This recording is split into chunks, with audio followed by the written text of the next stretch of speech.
Hello listeners and viewers, मैं हूं अमन सिंह और स्वागत है आप सभी का मेरे इस यूट्यूब चैनल में, जहां पे आज हम बात करने वाले हैं एक ऐसे व्यक्ति के बारे में जिसने अमेरिका के साथ साथ पूरी दुनिया की नींव हिला के रख दी। आखिर वो क्या रीज़न था जिससे एक मिलियनर का बेटा एक टेररिस्ट बना और जिस अमेरिका ने इसे बंदूक चलाना सिखाया, बाद में ये अमेरिका का सबसे बड़ा दुश्मन बन जाता है। क्या वो रीज़न था? सारे रीजन्स को डिटेल में समझेंगे आज की इस वीडियो में। तो चलिए वीडियो को शुरू करते हैं।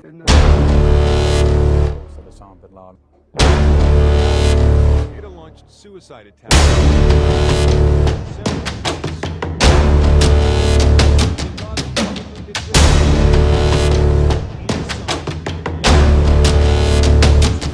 ओसामा बिन लादेन का जन्म 10 मार्च 1957 को सऊदी अरबिया के रियाद शहर में होता है।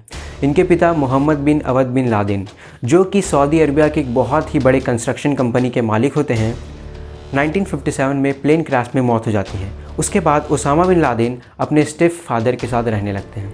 ओसामा बिन लादेन अपने 50 भाई बहनों में सबसे मॉडर्न ख्यालात के माने जाते हैं और इन्हें अपनी कंस्ट्रक्शन कंपनी में भी काफ़ी ज़्यादा इंटरेस्ट होता है, इसलिए वो कॉलेज से सिविल इंजीनियरिंग की डिग्री भी लेते हैं। इसी दौरान उनकी शादी नजवा गनीम नाम की एक सीरियन लड़की से होती है। यहाँ तक सब कुछ ठीक एक नॉर्मल लाइफ की तरह चल रहा होता है। साल आता है 1979, जब ओसामा बिन लादेन अपनी पढ़ाई को छोड़ करके मुजाहिदीन फोर्सेस को ज्वाइन करता है सोवियत यूनियन के खिलाफ जंग लड़ने के लिए, जो अफ़गानिस्तान पे कब्ज़ा करने की कोशिश कर रहा था। और यहाँ मुजाहिदीन फोर्सेस की इनडायरेक्टली मदद कर रही होती है अमेरिका, चाइना और सऊदी अरबिया जैसे देश। ऐसा रिपोर्ट्स की माने तो अमेरिका 6 से 12 मिलियन डॉलर ISI, जो कि पाकिस्तान की एक खुफिया एजेंसी है, उसकी मदद से फंड करती है मुजाहिदीन फोर्सेस को।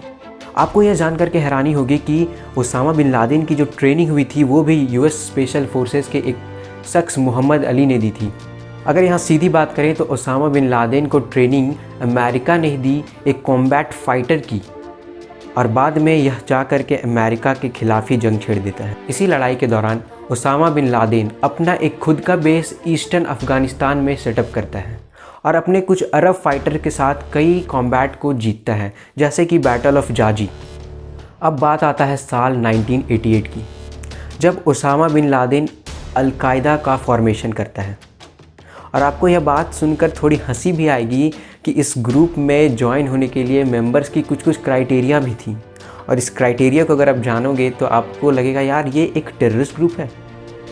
तो वो क्राइटेरिया कुछ इस प्रकार थी कि मेंबर्स जो ज्वाइन हो रहे हैं उनकी सुनने की एबिलिटी बहुत ही अच्छी होनी चाहिए, वो बड़ों का आदर करें, ओबीडियंस हो, और भी कई सारी क्राइटेरिया थी जो आप स्क्रीन पे देख सकते हैं। और अल-कायदा के फॉर्मेशन के जस्ट 2 साल बाद ही सऊदी अरबिया पे एक सद्दाम हुसैन नाम का एक खतरा मंडराने लगता है, और यहीं से शुरुआत होती है पूरी टेररिज्म की। बात कुछ ऐसा होता है कि सद्दाम हुसैन, जो एक डिक्टेटर होता है इराक़ का, वो कब्ज़ा करना चाहता है सऊदी अरबिया पे, और इससे डर के रॉयल फैमिली कॉल करती है अमेरिका को हेल्प के लिए। लेकिन यही बात जो है ओसामा बिन लादेन को खटक जाती है।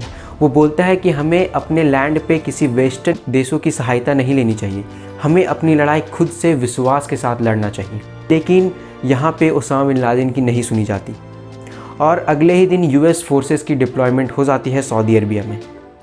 इसी बात से खफा होकर Osama bin Laden King Fahd को बार बार क्रिटिसाइज़ करने लगता है, और तंग आकर लास्ट में King Fahd Osama bin Laden को देश से निकाल देते हैं। फिर ओसामा बिन लादेन अपने कुछ अरब फाइटर्स के साथ सूडान शिफ्ट हो जाता है और वहाँ एक कंस्ट्रक्शन कंपनी खोलता है, और उसी कंस्ट्रक्शन कंपनी की मदद से वो अपना खुद का एक बेस सेटअप करता है।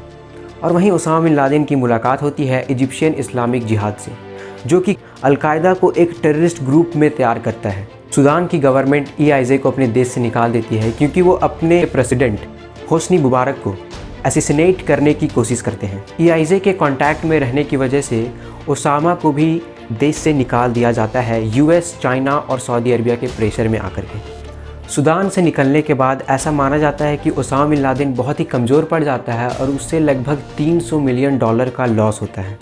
सूडान से जाने के बाद ओसामा बिन लादेन अफ़गानिस्तान जाता है और उसकी वहाँ पे मुलाकात होती है मुल्ला मोहम्मद उमार से, जो कि एक वहाँ का रिलीजियस और पॉलिटिकल लीडर होता है। और यही उमार बाद में जाकर के अब्दुल गनी बरादर के साथ मिल कर के तालिबान जैसे ग्रुप का फॉर्मेशन भी करता है।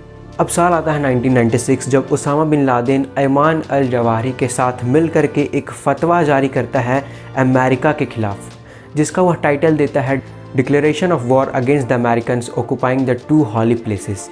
और वह यह भी कहता है कि नॉर्थ अमेरिकन्स एक बहुत ही ईजी टारगेट है और वह इस रिज़ल्ट को बहुत ही शॉर्ट पीरियड ऑफ टाइम में देखेंगे। फतवा जारी करने के 6 महीने बाद ही दर es सलाम, तंजानिया और नायरोबी में ट्रक बॉम्ब एक्सप्लोजन में सैकड़ों लोगों की जानें चली जाती हैं।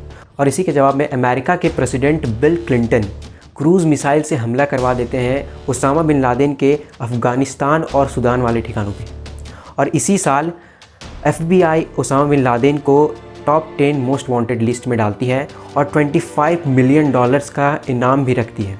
फिर आता है अमेरिका और पूरी दुनिया के लिए एक काला दिन, सितंबर 11, 2001, जब एक प्लेन क्रैश करती है आके वर्ल्ड ट्रेड सेंटर पे और उस समय की सबसे बड़ी बिल्डिंग ध्वस्त हो जाती है। और उसी समय थोड़ी देर बाद पेंटागन पे हमला होता है। और इन सब हमलों की पुष्टि उसामा बिन लादेन जा कर के साल 2002 में करता है और कई रीज़न्स बताता है जो कि आप अपनी स्क्रीन पे देख सकते हैं। इस हमले में लगभग 3000 लोगों की मौत हो जाती है और लाखों लोग घायल हो जाते हैं। अब 9/11 के अटैक को 10 साल हो चुके थे और अमेरिका अभी तक उसामा बिन लादेन को नहीं पकड़ पाया था। अप्रैल 2011 को अमेरिका के प्रेसिडेंट बराक ओबामा एक कवर्ट ऑपरेशन का ठीक 1 महीने बाद बराक ओबामा मीडिया में बताते हैं कि सील टीम 6 जो उस कवर्ट ऑपरेशन को अंजाम दे रहे थे, उन्होंने अबोताबाद वाले कंपाउंड में उसामा बिन लादेन को मार गिराया है। आपको यह बात जान करके हैरानी होगी कि अबोताबाद वाले कंपाउंड में जहां उसामा बिन लादेन 10 सालों से छुपा हुआ था, वह पाकिस्तान के मिलिट्री एकेडमी से महज 1 माइल की दूरी पे है और कैपिटल इस्लामाबाद से 100 किलोमीटर की दूरी पे। लेकिन फिर भी क्यों पाकिस्तान के खुफिया एजेंसी इस बात का पता नहीं लगा पाए। इस बात के ऊपर ढेर सारे सवाल उठे लेकिन कुछ भी जवाब सामने नहीं आया। और ये कहानी का यहीं पे अंत होता है उसामा बिन लादेन के अंत के साथ। मिलते हैं जल्द ही नए एक और वीडियो में, तब तक के लिए जय हिंद।